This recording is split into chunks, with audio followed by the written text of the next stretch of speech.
What's new, 802? I'm Becca Hammond, and you're listening to Burlington Talks. Burlington Talks may include graphic or explicit content. Listener discretion is advised. I'm so sorry it's taken me so long to get this episode out, but it's out. And I'm super excited to have Anthony Girelli on the show with me today. Anthony's a self-taught multi-musician. He specializes in drums and percussion, and he's been solicited as a session drummer for remote projects in the past, and he records, mixes, and masters all of his own projects in his home studio. He's currently involved in a few different projects. Fall from Sanity is the big one we're going to talk about today. He's doing that with Matt Seacard, and he's also got his own company called Girelli Melodies. You can check that out online. He has some really cool videos that he's made under that name. Anthony has also been collaborating remotely with other musicians and creating recordings during the pandemic. These are really epic recordings. I highly recommend you go to the show notes page, Burlington Talks /17. Listen to these recordings. Check them out on Reverb Nation. I am blown away by these. These are so cool. So here we go. Let's get started.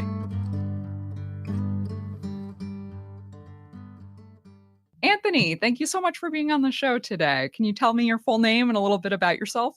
Yeah, hi, Becca. Thanks for having me. My name is Anthony Girelli. I'm a local musician. I'm more of a hobbyist. Spent a lot of times playing drums and playing guitar and working on projects mainly at home. I'm a father of two young daughters, and they keep me very busy. So most of my jam time is after 8 p.m. and one night a week, usually when I'm out jamming in the band I'm in. So what band are you in? I've been in a couple. We just started recently a project just before this pandemic hit. Had a Craigslist ad out there for the last year. We looking for the right singer. My friend Matt Seacard and I are in a project. We've just been writing instrumentals, and we've been looking for a singer who has the technical know-how to kind of join us in a more online approach to recording and getting songs structured and organized kind of off hours. And then when we join up to jam, it's all about, we already know the songs are already structured, and we just get together and kind of work on the live part of it. So we found a singer. He actually lives kind of far away, lives in Lake Morey, which is very eastern side of Vermont. It's about an hour and 15 minutes away, I think. I've never even heard of that place. The only reason I know of it is because my sister actually got married there. So I was like, oh, really? That's really far away. But he has a great voice, and he's a comic book artist. He's actually somewhat famous in the Comic-Con world. Oh, cool. Yeah. So it's a plus for like album art and things like that. But he's also got a great voice, and he can hit a lot of different harmonies, and he has great technical know-how. And the only thing with recording at home is he has a bird. So oftentimes when he sends me clips, I have to edit out his bird. Well, I have cats, and now I'm recording at home. Normally, I would record this in person, and we could actually meet each other, and it would be a whole different experience. So, if there are cats meowing, I apologize. I tried to convince them not to meow. So Sometimes it sounds cool in the back, so added flavor. what kind of bird is it? Is it like a squawking bird? Yeah, it's not. I don't think it's not a talking bird. It's just it squawks every now and then. I don't even think he hears it, but I got to go in and clip that little chirp out. Yeah, I'm sure when you live with one, they do it constantly, some of those birds, so you probably get really used to it. Yep. Yeah. Oh, that's funny. So, okay, Fall from Sanity. That's the name? Yeah, so Fall from Sanity is the name of this project. Matt Seacard and I have actually been working on this remote recording for, I would say, since 2017. I just moved to Vermont a year ago, actually almost exactly a year ago, April 1st, from Saratoga Springs, New York.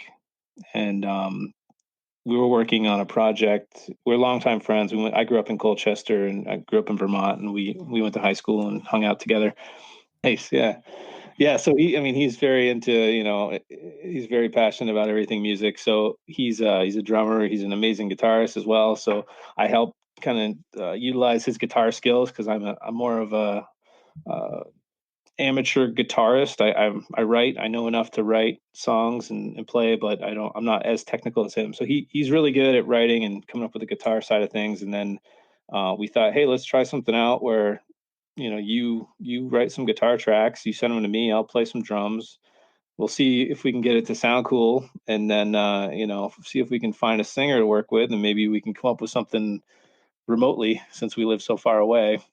And I am so impressed with the songs that you shared with me on Reverb Nation. Like, these sound like, I honestly don't even know what to compare these to. I can't believe that you did this separately, for one thing, that you recorded all these tracks totally separately.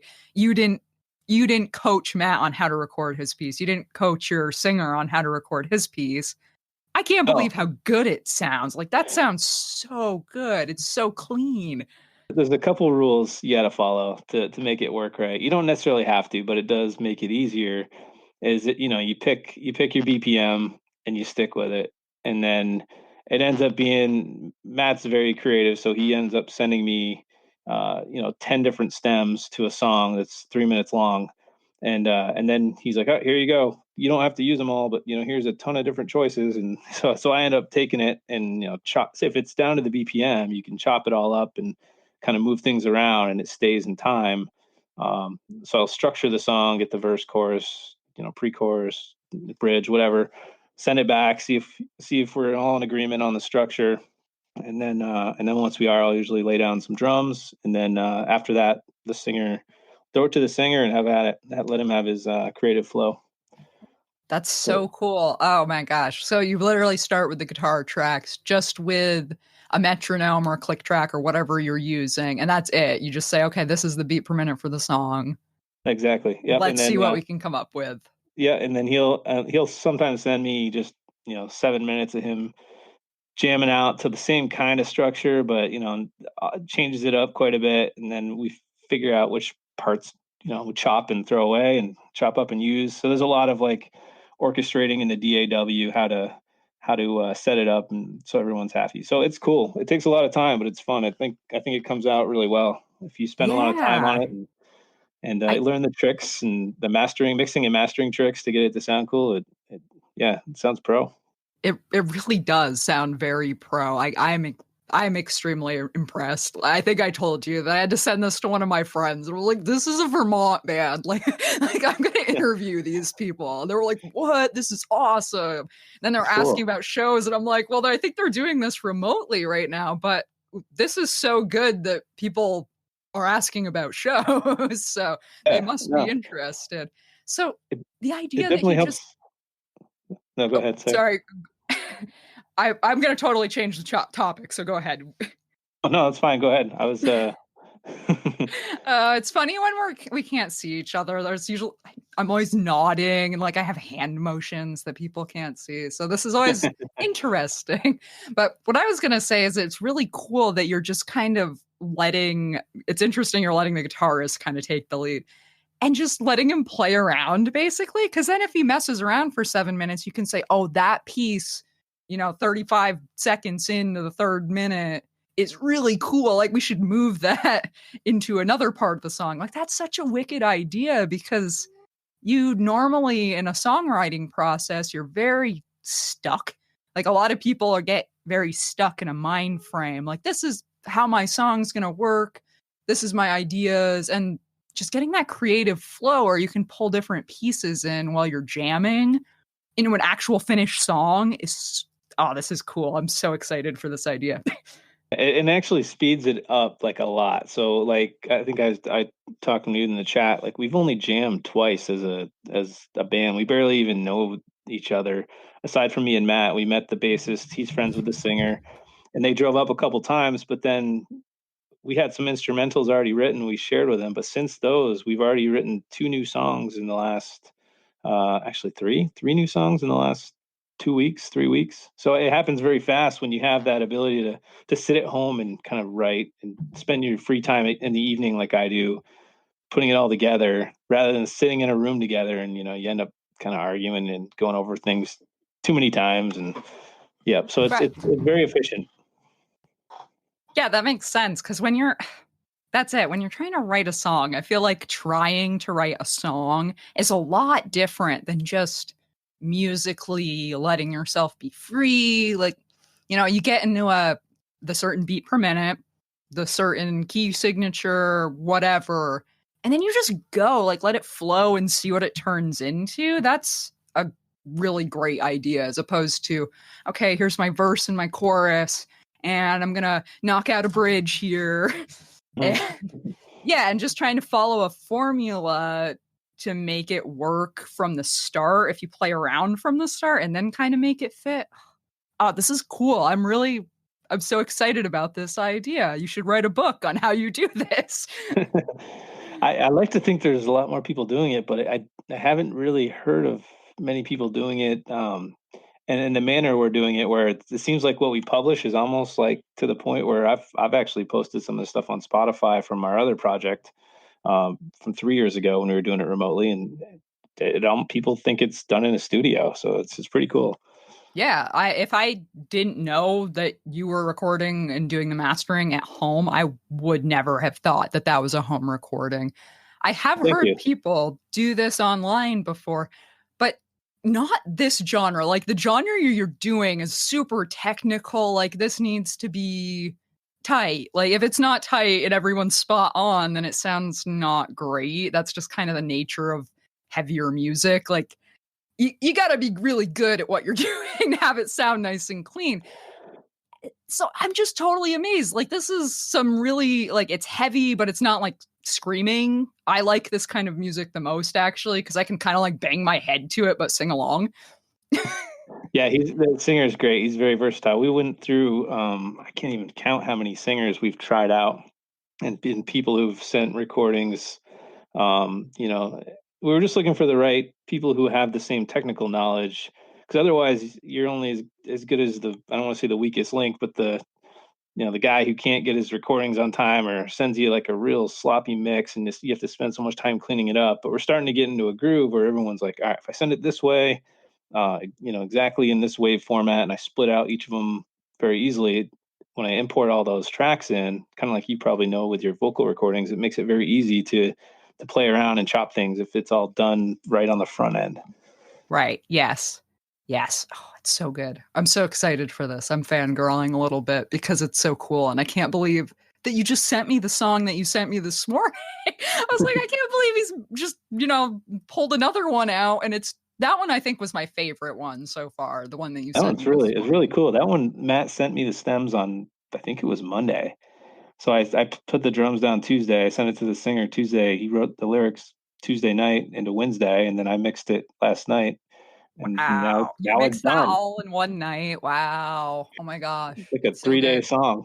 Yeah, I'm so impressed. Like, this is insane. This is like a whole new way to make music. And you're doing it in a way that right now, obviously, people would love to be able to do this. If every musician had this capability, it would probably be a lot better right now. Like, a lot of musicians and bands are just hurting and they can't even practice together. And like, that sucks. Like, there's no sugarcoating that. That just sucks if you can't go I, out and play and I, see your fans. So even this doing it this this way, idea, it only scratches a little itch, doing it this way, but it at least gives you something to look forward to after all this is done. Is like, look how much material, we didn't just sit on our hands. There's material that we put together, and now, when all this gets lifted, we can finally hit the scene a little bit if people are into it. yeah. Looking forward Yeah. to Oh that. man. So cool. Cause you can jam at home. Everyone's jamming at home right now. But you can collaborate too. Like, this is the missing link to making like real content that is clean and polished. And even because I imagine in, a year or two after, hopefully in a year or two after all of this craziness is done, like, who's going to be going through all the quarantine videos? Like, probably not a lot of people. The stuff you're producing right now, though, is 100% going to be valid in 6 months, 2 years, 5 years from now, because it sounds like it's a studio recording. 100% is a studio recording, because really all that is does it sound good enough to be a studio recording? And it definitely does. So this is something that'll stand the test of time, and it's not like you'll feel like you didn't do well enough during the pandemic. You're gonna have something to show that's extremely impressive. Like, you did this during the pandemic. Like, that's crazy. Yeah, that is cool. I mean, I get to the point where, like you said, I watch a lot of those Facebook Live videos from people from musicians, and it's great. It's awesome. It Passes is the great. time, I'm not I want to say I'm not saying it's bad at all. I'm saying it's great, but I feel like in a year or two it won't be as valid. yeah, it's kind of it's noise. It's not polished, and it's not it's entertainment. It's like a live show, so it's Right, right. cool. But Like it in the has its moment. place. Yeah, yeah, yeah. Yeah, but But you're yeah, gonna have something that like you could sell this. Like this could 100% be something you put on vinyl. Like that could be a real album, 100%. Which nice. Yeah, it's tough when you it's so work on cool. it because I hear it. I listen to it so many times in a row. I can't even tell if it's good anymore. My friend compared your lead singer and the overall vibe to Serge Tankian, Oh, cool. which I have to look them up. I'm not sure who they are, but that sounds well, cool. it's the lead singer from System of a Down. Oh, awesome. Yeah, so that's kind of like a pretty big compliment. Like, yep. Yeah, and I can hear it too. There was one song I was like, yeah, that definitely I can hear that vibe to it. It sounds like a few different things, but all like really big bands. Like I'm thinking of really famous people like Serge Tankian and System of a Down is insanely famous. That's one of those people that I don't know how much they would charge for a concert ticket, but it's probably not going to be less than $100. And that's what we're comparing you to. So that's something to be proud of, I would say. So, okay, let's talk a little bit more about your other project because you've got the Fall from Sanity happening right now, but you've also got other projects you've worked on and you're constantly doing musical things it seems like.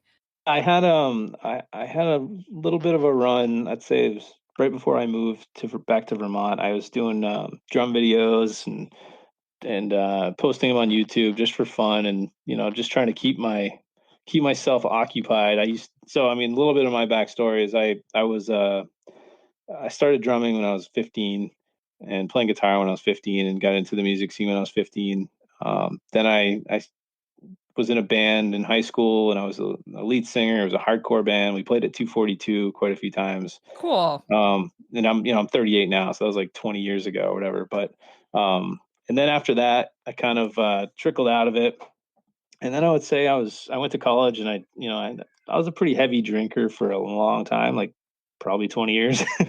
And I just quit drinking up 5 years ago. In July, I'll be my 5 year 5 year without alcohol. So I Congrats.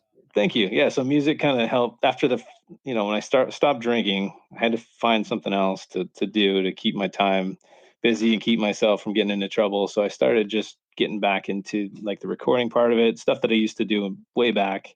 And I think it's really helped. And now every time I get stressed or I have something going on or just need to take a break, I'll just go to the studio and even if it's not like a guitar or drum song, I like to dabble and make beats and kind of play with different sounds. I have Everyone says I kind of have this uh, style where I like to throw violins in a lot of my tracks. I'll even do it in the Fall from Sanity tracks. I just on the MIDI keyboard, I'll throw in some violins in the background to give it a little bit of animation. And so that's what I kind of do with the beats too. It's something to do. You sit down for a couple hours and crank out a song, and then post it and then feel good about it, and then forget about it. Yeah, oh yeah, it's a very positive thing. Like this is probably the best distraction you could if you're if you're gonna say, "Oh, I'm not gonna drink, but I'm gonna do this," like this is awesome. Like Yeah, the best thing you can possibly be doing because other people can enjoy this too. This isn't self-serving. This is something shared with everybody. yeah, yeah. Yeah, really cool. So from Colchester area. Yep. Grew up in Colchester. Went to Colchester High School. Graduated in '99. Went to Vermont Technical College. Me Graduated there. Me too. Did Woo. you? Yeah. VTC in Randolph, I Awesome. went. That's me too. I lived in Randolph. I went for a 2 year degree. It took me 3 years, so I was there. A lot. I knew people who'd been there for 5 years working on a 2 year degree. So, I mean, Yeah, it that's not happens. that bad. Well, that's cool. So you went there too, huh? Yeah, it's an interesting place. A lot of Yeah, cows. it's Cowtown. I love it. Which is funny. I grew up in the middle of nowhere, so going to Randolph was like a perfect little stepping stone. Like, there's people here, kind of. And Really, then See, that was moving to Burlington. for me, I'd go there during the week, and I'd come back to UVM and party on the weekends. Yeah, yeah, that's it. There's no parties at VTC. Everyone they called it a backpack college. Everyone went home on the weekends except for like this little tight-knit crew of people who live too far away from home to do that. I was in that little crew, so I had some people that were always there, but it was amazing how the dorms would just empty. Like there would be no one on weekends. Which dorm did you stay in there? The first I've actually stayed in 3 of them. I had a brief stint in Nutting, very brief Really? stint in That's like an Nutting. all guy no, in there. Yeah, I started in Nutting too. Yeah, they changed it up a few times because I don't know if it still is, but the year after I started, they turned it into just a freshman dorm. Like they put all the freshmen in one dorm, which turned out terribly. They had like 30 kids have alcohol poisoning that year. It was really bad.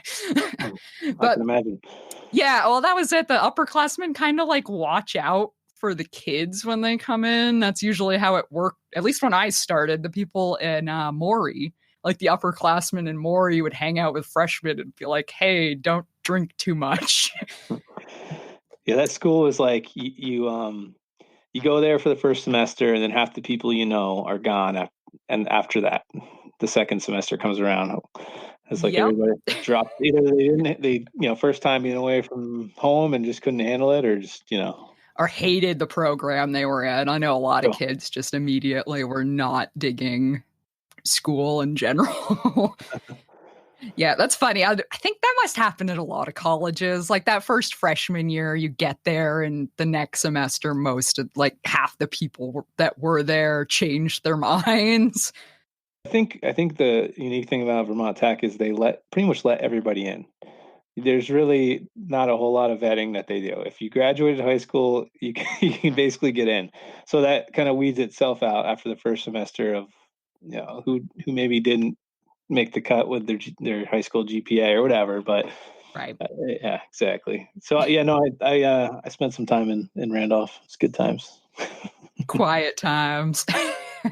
Oh man. Yeah, I one of my teachers went there and he actually had a rule implemented that you couldn't bleed out your deer in the dorm showers. I heard that. Because yeah, that was actually something that was a problem apparently at one time. So that Yeah, just kind of I heard they had to add that to the handbook because yeah. yeah, he said that he went into the door. I think he was living in Nutting, and he said he went in and there was 4 deer hanging in the bathroom. Nothing's saying they can't do that. So hey, Yeah, I get. Oh God, I can't even imagine. Like it's fine. You want to go hunting, but I don't want to take a shower in your deer carcass. right. Yeah, Gross. well, that's central Vermont for you. Yeah, oh, that was it. That was like the most Vermont thing that could possibly be a rule. Like no deer in the shower. Right. Yeah. You won't see that in too many other states. So, what part do you live in Burlington now? Colchester in the area? I live in Georgia, so up near just south of St. Albans, just Yep, north of Milton, south of St. Albans.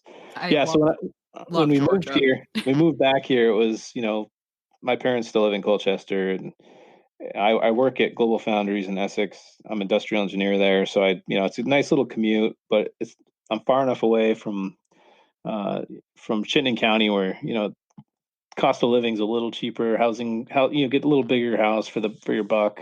So I like it up here. It's really nice. Very small Yeah. townish. Yeah, it's a very nice town. I got to live in Georgia for a year and a half, I want to say. And I lived right next to the Georgia farmhouse. So it was the nicest little apartment, too. It was my favorite place that I think I've ever lived. It was just really quiet and serene. And there was a giant turtle walking down the road one day. Yeah, it's pretty nice. We got I live in a neighborhood up here, and it's surrounded by woods, and there's trails, and Yeah, that was such a great area. I really kind of miss it. I feel like if I was going to buy a house somewhere, that would be the place that I would like to be too.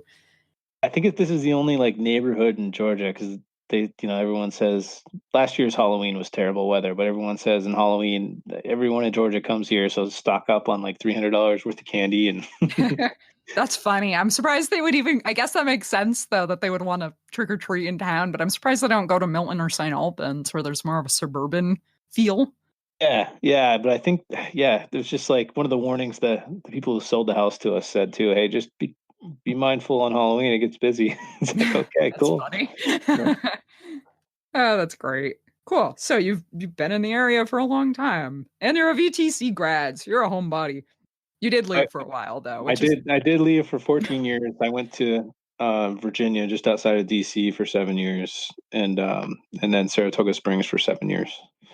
I And think back, that's the most Vermont you can be. Like I almost feel like I'm not that much of a Vermonter because I didn't leave and come back. Like every other Vermont adult seems to have left and come back and they're like, "No, this is the place you want to be." because I mean, when I left, everyone's like, "You'll be back." I was like, "I don't know. I don't know about that. I'm pretty excited to get out of Vermont." And then you start to grow older and realize, hey, that's pretty sick. I had the lake right there, all the woods, all the mountains, very small town. The vibe is just way better. People are way nicer. It's just a better feel. And you go down to like DC, and I just couldn't. The traffic and the people there, I just couldn't handle it. And Yeah, then I've heard even horror story. Like people are so mean on the street. Like people are just mean. It's there's no love there. No, it's all about everybody's all about themselves. But it's then funny because our city, like Burlington, you walk around here and I say hello to people and they'll say hello back. And this is the big city in Vermont. even Saratoga Springs, you think would be kind of similar to Vermont, to Burlington. It's kind of the same feel, but it's not. It's the population there's a little more, and I mean, it's not. It's pretty similar, but when the track season's on, it's kind of prissy there, and it's Huh. still not the same. So it was good to come back anyway. You can feel the vibe when you cross the bridge or take the ferry. It's like, all right, I'm back in Vermont. Such a funny thing. We're such a funny little state because we really are pretty particular about how we act. Because even if you go over the border into New Hampshire, not that people there are mean, but they're not the same as people in Vermont. Like we're gonna stop and make sure that the car off the side of the road is okay. Like that's just gonna happen in Vermont. We're not I don't know. We don't just ignore each other. I feel like a lot of places just kind of like put on like blinders. Like, okay, I just worry about the people directly in front of me and my family and my life. But in Vermont, we'll like go out of our way to kind of be there for each other. If my neighbors needed something, I'd be there for them. My coworkers need something. I've even offered, like, I'll pick up something at the grocery store and bring it to you. We'll help each other. And I feel like a lot of other places are not quite so ready to do that. I might be wrong because I've never left, so I don't really know. The best way to explain it is in Vermont, you're kind of like a bigger fish in a small sea. And the second you're out of here, it's like you're this teeny little fish in this big, huge ocean. And in Vermont, like it's like 2 degrees of separation. You go anywhere else, it's 7 or whatever, 7 degrees. But around here, if you know somebody, the chances are, they know your family somehow, or you know what I mean. Everyone's kind of connected in a 2 degree way. It's kind of Right. cool. Yeah, it is kind of funny when you really start getting to talking to people. You know someone they know. Like you 100% probably know someone they know and can make a good connection with them. Yeah, it's such a great state. I really love this area in general. We're pretty lucky to be here. Can you tell me what your favorite project that you've worked on in the past is? Like, because you've done all sorts of different musical things. And I know it's probably going to be hard to pick one. I was when I was in Virginia, I it was the first time I played guitar in a band, and I was in a band called Moontide, in one word. And it was an acoustic rock band. It just so happened my upstairs neighbor in the apartment that I was in he's a really good singer, guitarist, and we wrote, I think, 12 or 13 songs, completed them. We recorded 8 in a local studio down there, and I kind of like that feel of acoustic rock. And at the time, I didn't even know what a cajon was, or like a hand drums, but I would have totally been into just jumping on a cajon or something, or jamming out in that style. Because now I play percussion, and I'm always looking at who's out there doing acoustic stuff. Because I'll jump in with my hand drums and join you. And I haven't gotten a lot of bites, but that acoustic live, I think, is really cool. Yep. Yeah, I agree with you on that. I love cajones. I had one and I ended up selling it because I quickly realized I can't play that in my apartment, which was too bad. But they are really loud and they are so cool. Yeah, I have a few now, and it's kind of an addiction because I started buying one you could sit on. I'm like, how do I? This is pretty cool. It sounds cool. Then I got this one, a T-shaped one that kind of sits in your lap, and it sounds more like bongos. And you hit one side of it, it's got the snare. You hit it right in the center, it's got this deep bass. So they're Oh, kind of cool. addictive. It's like, oh man, I could use that one for like a reggae style jam session, and then the other one's more like if I was rocking out, I could throw a tambourine on my foot and or a shaker on my foot and kind of add that element with the bass of a sit on cone. So yeah, I'm always looking for acoustic artists to work with. I wasn't blessed with a voice to sing, so that's kind of my limit. I always rely on other people to kind of sing in the projects I'm working on. Awesome. So Moontide. Do you have anything online from that still? Probably I I think I had it on Google Play for a while. I can look that up. Okay. Yeah, no worries. That's sounds like a cool thing It though. was, I it like the was name. I wish I was in that project again now because I learned so much. That was I think 2007. So between 2007 and now, I've become much better at home recording, and I wasn't real happy with the recordings that they did down there. And the guy only charged us $100 per song, which I guess we get what we paid for. But Right. nowadays, Oh yeah. I could have done so much with that music. Thinking back, I'm like, oh man. All right. And how much you could do with $100 now and your own studio. Yep. Yeah, So exactly. can you tell me a little bit about your setup? Like, how are you doing this? Like, this sounds so good. So I'm sure people want to emulate that. Have most people laugh at me because I use FL Studio 20, and everyone kind of says, that's an amateur DAW. You should be using Studio One, or what's the other one everyone uses? What's the Oh, Pro Tools. Is Pro that even what it's Tools? Yeah, called anymore? Yeah. yeah, it's Pro Tools, and then it's a monthly subscription, right? And you have to like stay on So top of it. expensive. So I've I gotten to use know. Audacity, so I can't really judge you at all. Anything's more fancy than Audacity. Yeah, and honestly, they're all great. They all do the same exact thing. It's all about how well you drive and how familiar you are with all the settings and all the plugins and everything. Because if I didn't tell you I used FL Studio to record that, and I said I use Pro Tools, maybe if you really know what you're doing, you may be able to say, yeah, and I don't think so. But um, Probably not. I think a lot of people have once they get to a certain level, they think that their ear is like magical, but I have a hard time believing it. Cuz like frequency response, like there's only a certain amount that you can put in a song. Like you can't hear the export tool that exported the MP3 file. Like you can't hear that in the MP3. I have a hard time believing anyone can really do that. well, they do say if you export songs, the same exact stems from different DAWs, you do get a slightly different export sound, which I haven't tested, but if that's the case, whatever, you just learn to adapt with the DAW you got to make it sound good. So I mean, Right. I've spent a lot of time on YouTube tutorials, and when I first started using it, you basically just got to pick one and stick with it. Because if you start to use multiple different DAWs, you're wasting time. You can just work on one, master it, get everything you need to know, learn everything you possibly can for what you're doing. I started off making beats with it, and then I realized, hey, I can do the same exact thing with guitar. Just turn the guitar into a sample, and chop it up and do it that way, and kind of move things around and add layers and add MIDI. So it all kind of blends itself together. I just spend a lot of time re-listening over and over and tweaking knobs. I'm like a perfectionist in the way I listen. So it's not like it comes through and it's automatically like sounding like that. I have a lot of different tricks that I've learned as far as like mixing and panning and different plugins that I use for guitar compared to different plugins I use for vocals and reverb on snare and all that. Drums are a whole nother level because you got. I mean, when I record my drum kit, I have 9 mics set up on my kit. I was gonna ask that because miking a drum kit's a pretty serious endeavor.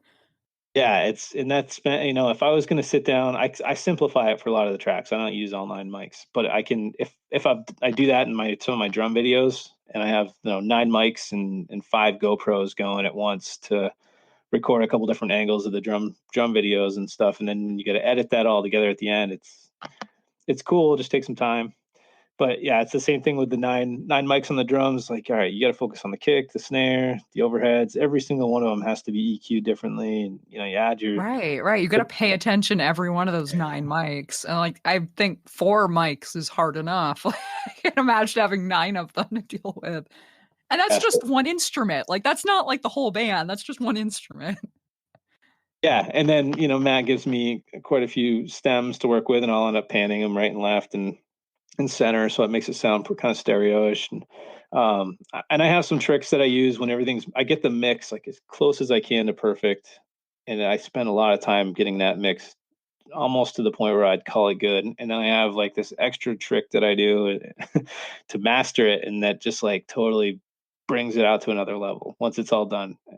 And so yeah, the mastering part of it, a lot of people overlook. They think you just go in and you can mix everything and it sounds great, but then you do have to take that extra step where you listen to the overall completion of the mix, and then you tweak that final wave file And that, I more. think, is the really hard part. I think a lot of home recording studios, because I did the same kind of thing you did. It was funny when you said that. I went with a high school band down to this place in Massachusetts, and we paid them, I don't know, a couple $100 to record like 4 songs, something like that. And it was just these guys' basement. Like, it wasn't, it was not a legitimate business. There was no like contract. It was like, here is $200 in cash.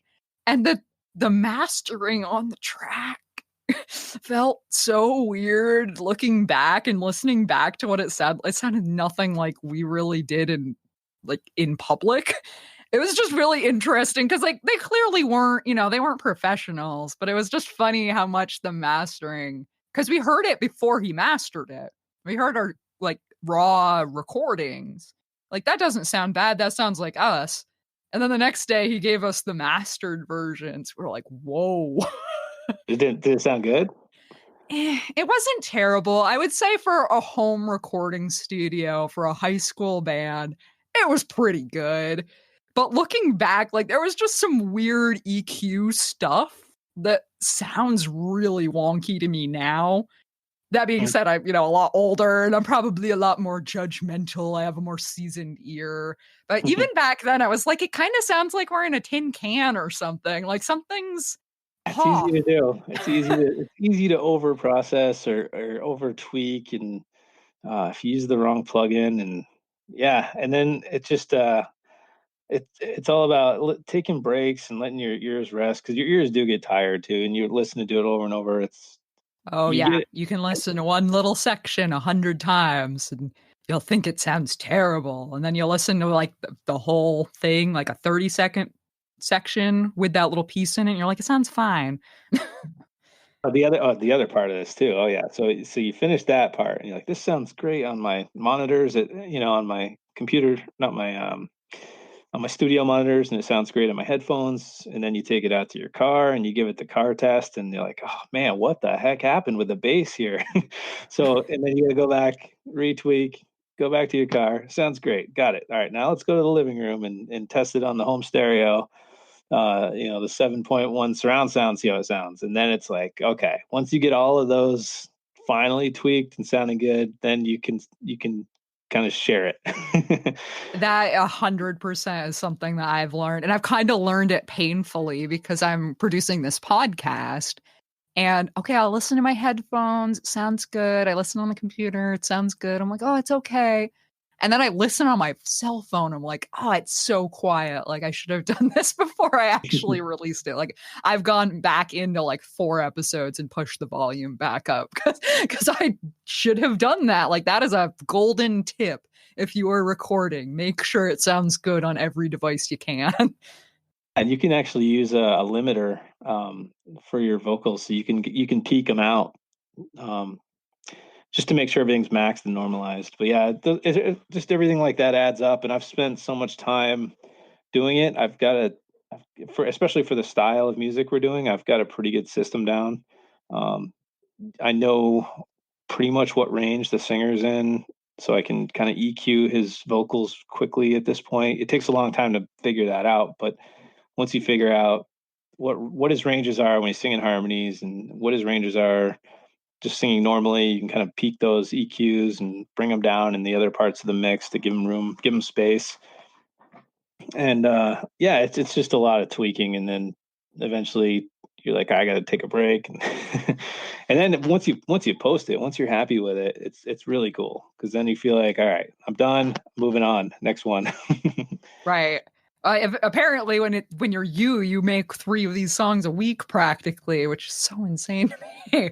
I'm still like just giving you kudos. I'm so impressed.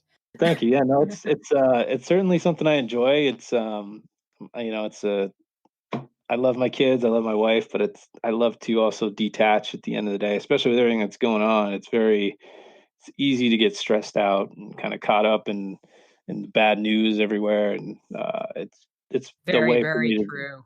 yeah, just a way to disconnect. And some of my songs, I've noticed even some of the beats that I've made, some of the chord progressions I use are kind of more on the darker side, and it's just a feeling in the air right now, So, Yeah.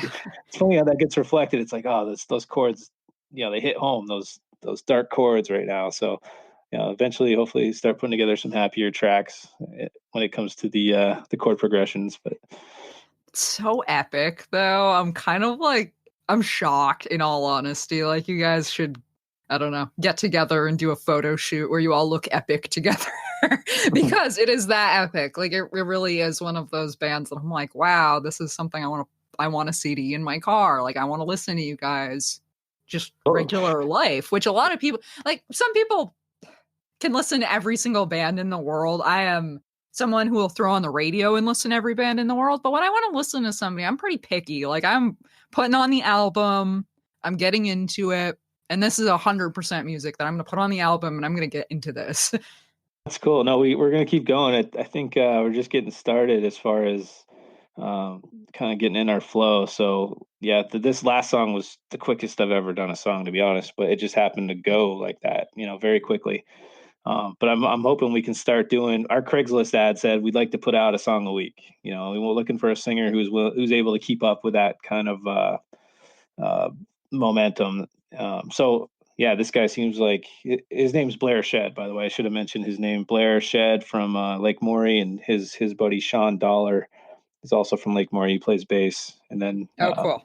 yep. So he's also got the same setup. He's able to record his bass. I don't think he's recorded in all the tracks so far because Matt usually plays a bass track and adds it, and then just to have as a reference track. Right. Yep. Yeah, that's so cool. You should when you come up with I don't know if you've made a Facebook page for your band yet or any sort of other online place besides the Reverb Nation. I feel like you should definitely, even if you guys don't want to do it yourselves, give some time to how you're doing this because it is incredibly impressive. Like I feel like this is something that they should almost teach this in music schools to people. Like, how do you do this? Because it wasn't even possible 30 years ago. It's possible now, and you clearly can do it really well. And I just feel like you could really actually help people and benefit from sharing that information with other people. Totally. I feel like it's something that's like obvious, but I guess maybe it's not. I don't think it's obvious. I think a lot of people really struggle with this stuff because even just recording yourself, like that initial recording, even a cell phone recording, is so hard. When you think of those kids when you're starting playing music, and a lot of people never get out of that zone. Like a 16-year-old, yeah, I don't want to record myself. Like as soon as you start recording, they get awkward.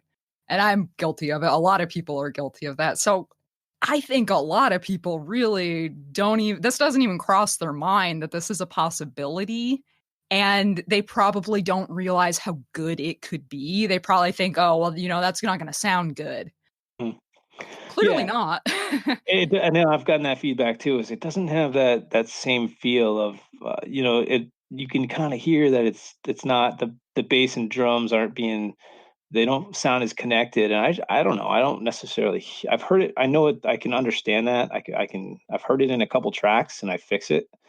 But yeah, it's definitely a little different than normal. You go to the studio and the bass and the drummer will jam out to the bass track, and then you have that Right. as your bass line flow.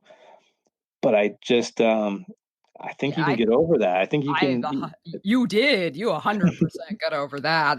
I don't hear any of that in this audio track. It's phenomenal. Like, but I think that that's what a strong belief is, that one, they couldn't do it, two, recording's hard and scary, and, like, there's just a lot of mental blockage keeping people from doing this sort of thing. But right now, at this moment, people are starting to open up to the whole concept of recording through video chat and just, okay, we can't see each other. So now we have to make this work in a different way. And you are making it work perfectly. Like, you are the thing, like the person everyone's going to want to emulate in terms of making music right now. Thank you. No, that's I appreciate that compliment, because I do spend a lot of time trying to get it to sound just right, and I'm always learning every day. I'm like, all right, let's see what else is going on in the FL Studio world. What's new, and what are some new techniques? So yeah, it never ends. It's not like I feel like I've learned everything. It's a never ending learning experience for sure. Okay, I want to just say thank you so much for coming on and talking to me today. I'm going to try and make the show notes for this one extra special and try and break down what you did a little bit so that other people hopefully can do this. Because I talk to so many different bands and musicians, and everyone kind of, the little recordings, but you're the first people that I've met who've done this completely localized. Like, you're not together at all. A lot of people do the recordings and they'll, okay, you go drummer and you go bassist, and like they'll be together and they'll do the recording separately, but not at home, not, you're not video chatting while you do this. Like, this is a at home task. You do it yourself, you hand it off, and you create something that That's sounds probably like a huge that's collaboration. That's probably the best part, is you do it at home. There's no pressure. You're not in a studio, with like 10 people watching you trying to nail a take.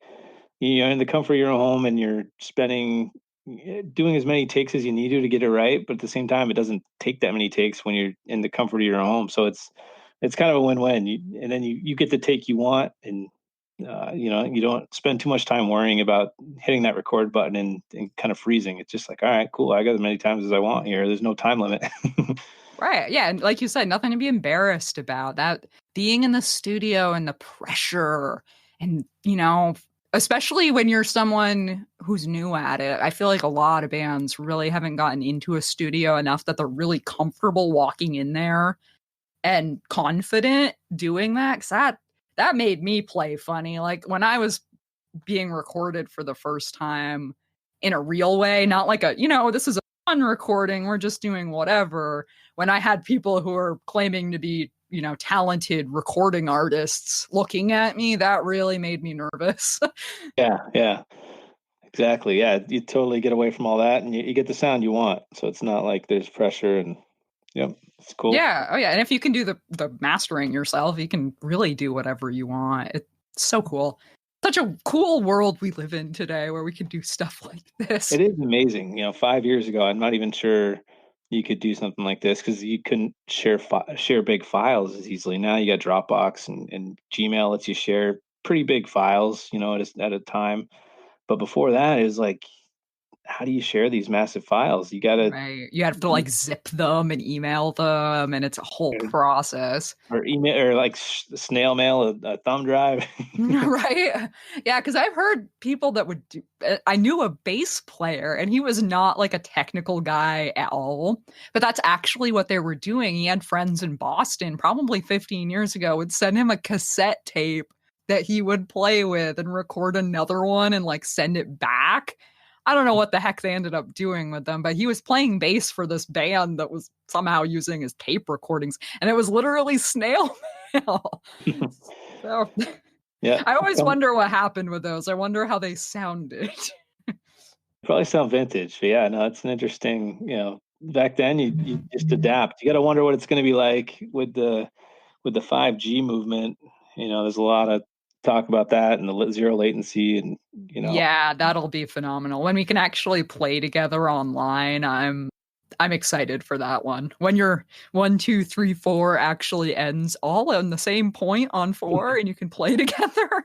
Yeah, there's absolutely no way to do that now as a drummer. You lose your mind hearing that, Oh yeah. off Oh beat. no.